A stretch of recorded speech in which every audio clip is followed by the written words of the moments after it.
In this presentation, there are 4 points I would like to make. First, Adventist education builds a strong church. Building Adventist schools in any given area is like pouring a solid foundation on which the church can grow. My second point is that Adventist education is highly regarded among non-Adventists who've experienced it in some way. I will share some illustrations of this with you. A third point is that Adventist education can function well with a disproportionate number of non-Adventist students, but a disproportionate number of non-Adventist teachers seriously erodes its power.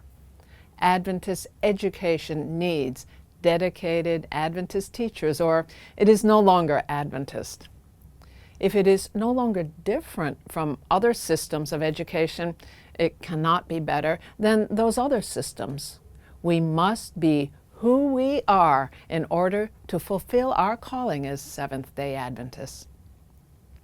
And my last point is that because a majority of Adventist students and possibly teachers are not in Adventist schools, such people must live their faith where they are. The right place to make disciples is wherever we find ourselves. We begin with point number 1, which is Adventist education builds a strong church.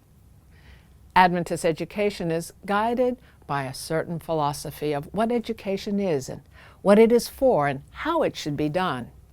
In this philosophy, the purpose of education is to prepare a person for life. Alternative secular systems could make a similar claim. The purpose for education is to prepare students for life.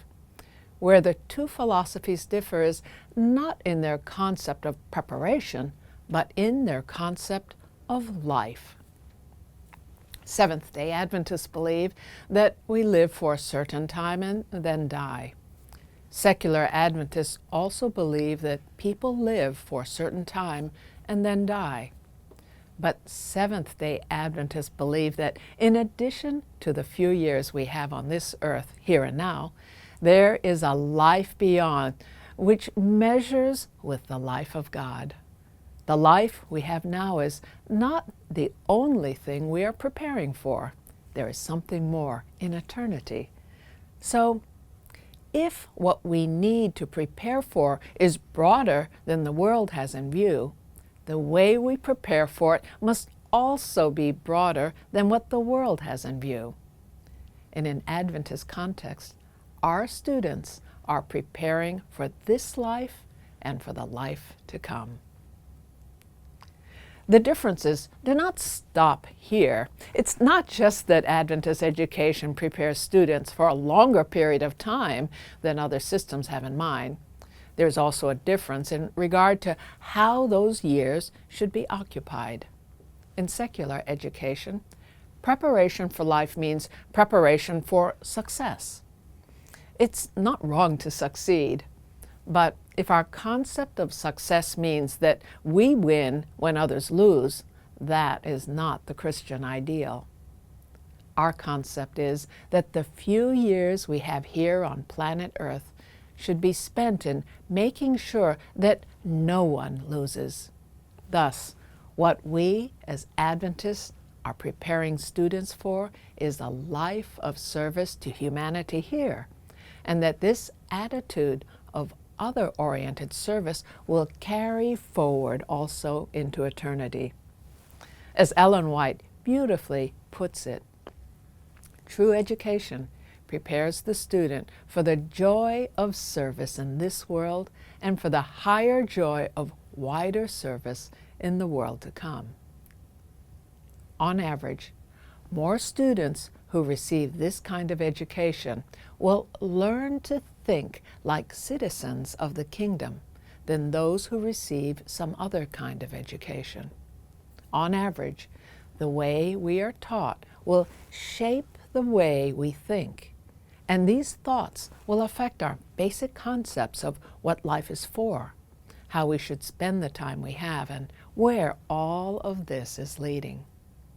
According to the former Director of Education for the North American Division, Dr. Larry Blackmore, 70% of our children don't attend Seventh-day Adventist schools. The percentage of young people who say they are actively involved in the life of the church is about the same, 70%.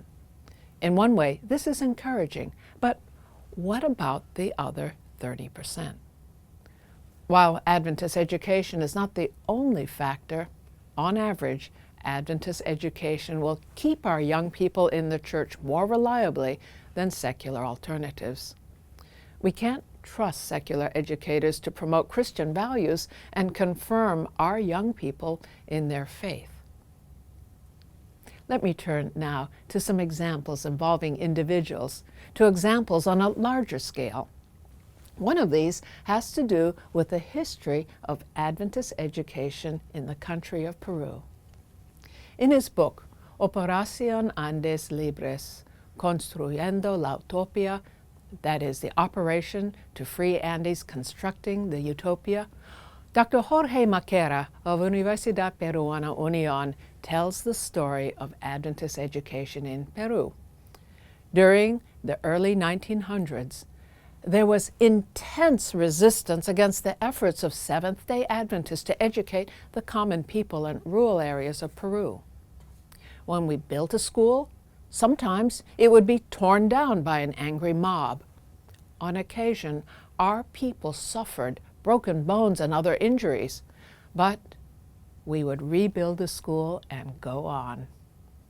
Landowners didn't want their peasants to be literate because this would reduce the social distance between the upper and lower classes, and this is precisely why we wanted to educate them to increase the quality of their lives. Over time, there were more and more Adventist schools producing more and more graduates. The church grew and became strong. This is an important point, but not the one I wish to emphasize. Eventually, the value of educating the common people became clear to political leaders in Peru, such that every 30th of September is known and celebrated as Día de la Educación Adventista en Perú, the Day of Adventist Education in Peru. This is an entirely remarkable turn of events. But there's more. In 1988, Luis Alberto del Pozo wrote his Doctor of Education dissertation at Andrews University entitled The Peruvian Education Reform of 1968 to 1980 and Seventh-day Adventist Education at Inca Union College, a study in models.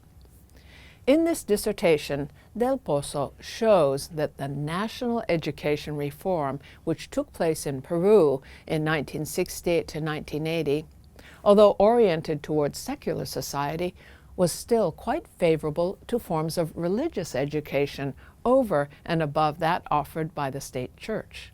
Summarizing his conclusions, Del Pozo states that under the educational reform, religious education received unprecedented support and freedom through participation of all religious confessions in the National Religious Education Council. I suggest this shows in part that the benefits of Adventist education in Peru were not limited to those who sat in an Adventist classroom, but spilled over in such a way that it became a blessing to students in all schools of whatever kind throughout the country. It would be fair to say that the entire nation of Peru has benefited from the unique philosophy of education brought to it by Seventh-day Adventists when they built those first schools and sent out their first graduates. The concept that educating all citizens is a good thing, not something to be resisted, as some individuals did in the beginning, and that doing so from a faith-based perspective with the freedom to follow the convictions of one's own conscience, this has taken root in Peru. These are fundamental concepts, and I would like to believe that over time, Adventist education has had a role in shaping them. Today, Peru is home to our church's 5th medical school. In January of 2019, this medical school graduated its first class of 26 medical doctors. If I could just mention this in passing, one reason why hospitals in the area of Lima, Peru, were happy to accept our medical students as interns is that over many years they had had good experiences working with our nurses and our nurse students. So when our Adventist nursing students were followed by Adventist medical students, the teaching hospitals in the area warmly welcomed them. What I've been describing so far has had to do with Peru, but this is only one place where a story of this kind can be told. Consider a similar example from the country of Kenya. The Seventh-day Adventist Church entered Kenya in 1906 with the arrival of missionaries Peter Nyambo and A.G. Carscallon. In less than a century, the number of baptized Seventh-day Adventist members had grown to over 500,000. In addition to this, there are approximately 1 million persons who maintain a more distant relationship with the church, but who regard themselves as Adventists. This is the situation now, but the story begins earlier, much earlier. Born in Canada, Carscallon grew up in North Dakota, where he was baptized at age 20. Just prior to starting studies at Union College from 1900 to 1901. He completed his Seventh-day Adventist ministerial training in September 1906 at Duncombe Hall Training College in England, now Newbold College, where I went to school as well. That same year, he was ordained, and then he embarked for Kenya to begin missionary service for the Seventh-day Adventist Church's superintendent of the British East Africa Mission, together with Peter Nyambo, an African Adventist worker from Nyasaland, now Malawi, who was a classmate of Carscallon's at Duncombe Hall. Carscallon tried in a variety of ways to reach the people of Western Kenya. He learned the previously unwritten Lua language and even published a grammar of Lua. He grew cotton in hopes of developing the economy. He printed pamphlets and other materials. When I was visiting Western Kenya in 2013, people there said that the start to Carscallon's work was slow, but it was when he started building schools that his work became most successful. Today, one sees an Adventist church every few miles as one travels in Kisumu and around Lake Victoria. And according to African Adventist History.org, in Western Africa, more broadly, there are baptized members of more than 2.5 million just in that area. However, it goes beyond there because that work went on around from Kenya all the way around Lake Victoria. It's hard to say with any precision what the broader influence of Carscallon's work was, but there are many, many more stories, and today that division, the East Central Africa Division, is home to more than 4 million Seventh-day Adventists. In Peru and West Kenya, our work has been established for some time. In Mongolia, we are only now starting to see how the very different circumstances one encounters in that country could lead to similar results. The pioneer Adventist missionaries in Mongolia were Brad and Kathy Jolly. When they came in 1990, their first method of outreach was friendship evangelism, to which they added health outreach, translation work, and leadership training. Tragically, Brad developed cancer, so after 6 years, the Jollies had to return to the United States, where Brad died in 1998. But the seed had been planted.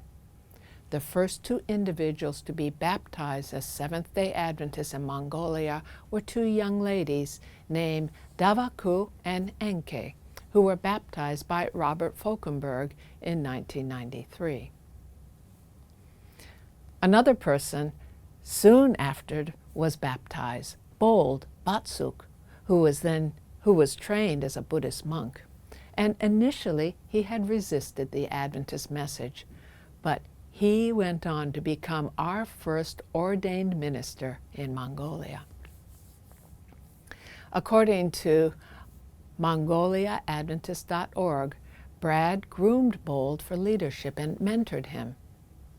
This same process is being carried forward in a thriving Adventist school in Ulaanbaatar, where many more young people are being groomed and mentored for service by dedicated Adventist teachers. In 2014, I had the privilege of seeing this school. Adventist education is truly evangelism, but it is evangelism that takes place on a different time scale. The results that follow from Adventist education cannot be seen as quickly as the results that follow from other forms of evangelism, but they last. Adventist education is a foundation on which strong churches are built. We've seen this in Peru, in West Kenya, and in Mongolia. Focusing on our schools is the same as focusing on our future. Without a strong future, we will soon not have a strong past. We must not neglect nurturing the next generation of church leadership. We must constantly bear in mind that we ourselves were once the next generation. Adventist education is also highly regarded by those who come in association with it. My next story happened in a certain place, and that's all I can tell you about its location. In my job, I travel widely, or I did before COVID. Over the years, I've visited 118 countries, and in one of those, I encountered this sad story. A union conference president told me that much of his territory was unentered. The main people group that he works with wanted Adventist schools, but there was no money for them. When he visited the people, they would say, "Oh, you're an Adventist. Where's your school?" And he would have to reply, "Well, we don't have a budget for that yet." And they would say, "All right, well, thank you for coming. Bye."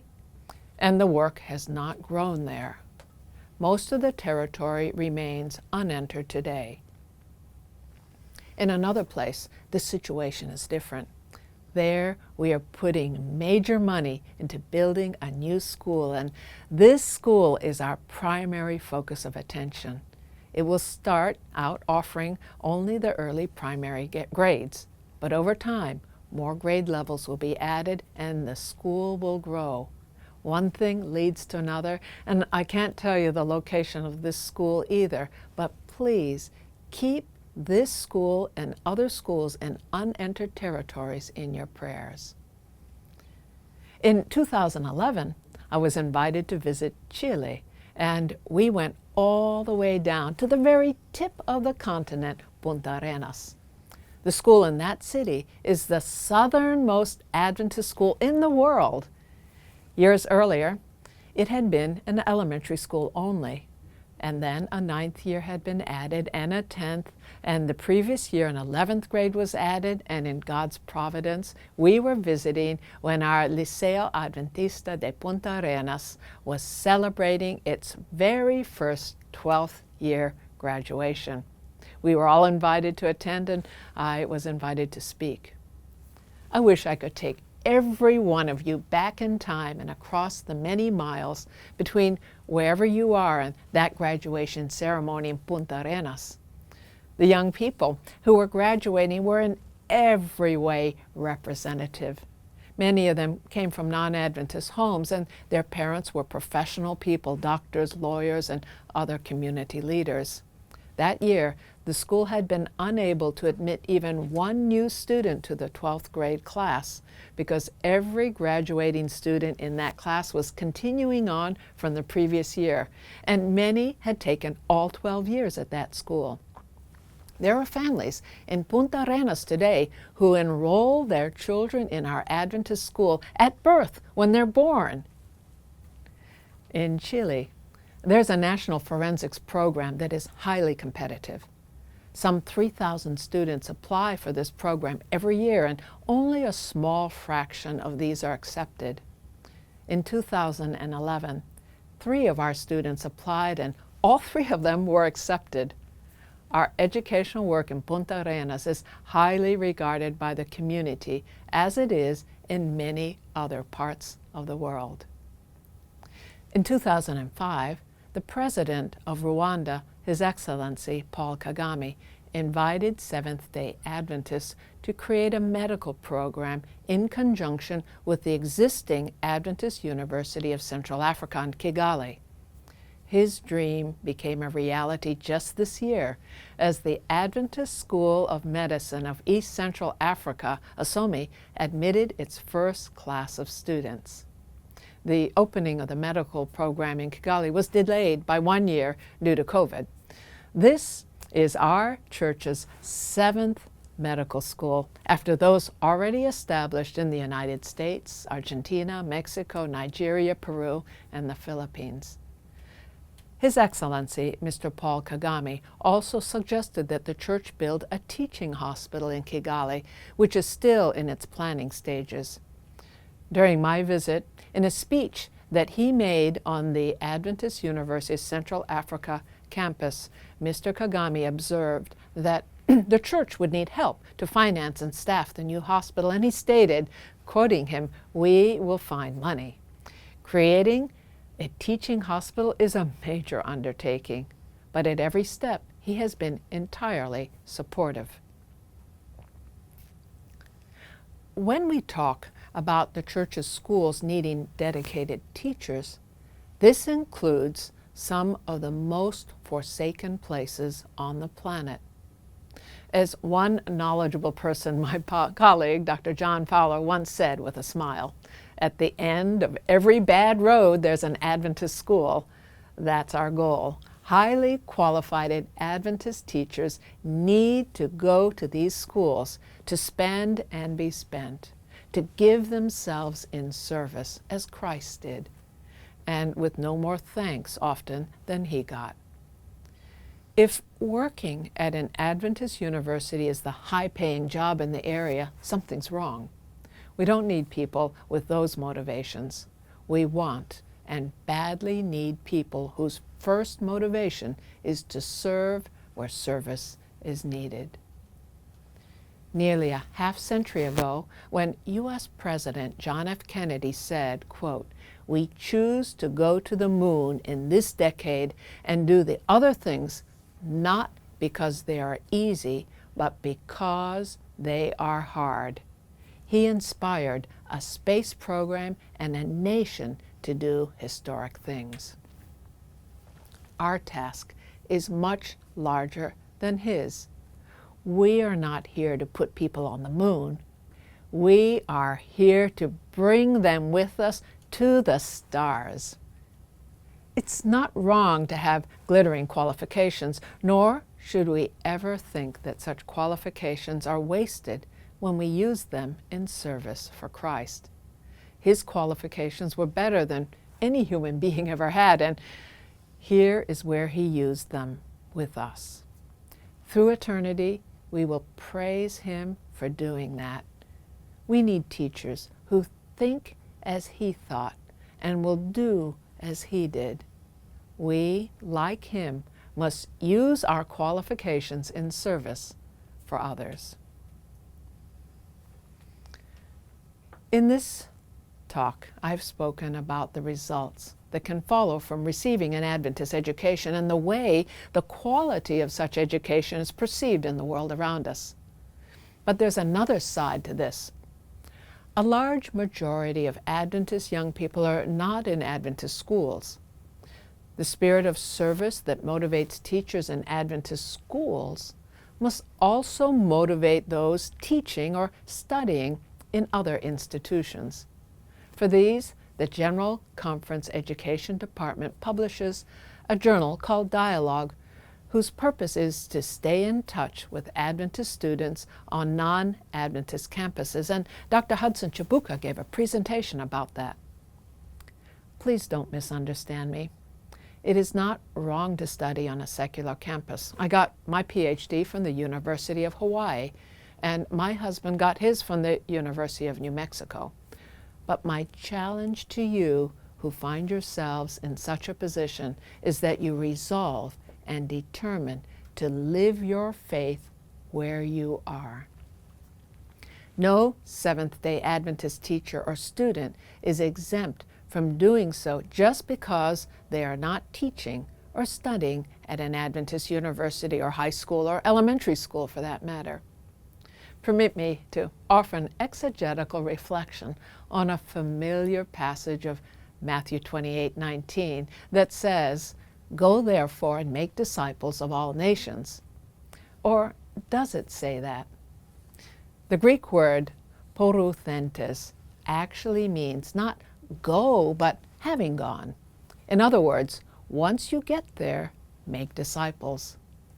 This raises the question, once you get where? And the answer is wherever you are. On the other hand, if the command is to go, then wherever we are, we need to be somewhere else. Under the second reading, wherever we are is the place where we should start making disciples. The difference is between never being in the right place and always being in the right place. These alternatives might seem like exact opposites, but they aren't, because in both cases the point is exactly the same. That is, to make disciples. So, if you are on a secular campus, as a teacher, professor, or a student, make disciples where you are. The responsibility Christ lays on us is to be the Adventists we are, wherever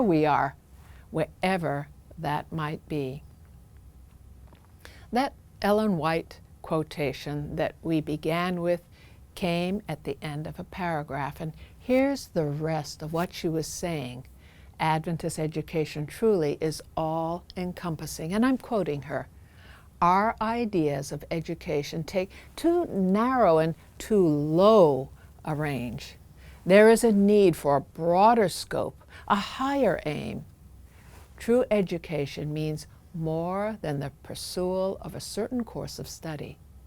It means more than a preparation for the life that now is. It has to do with the whole being and with the whole period of existence possible to man. It is the harmonious development of the physical, the mental, and the spiritual powers.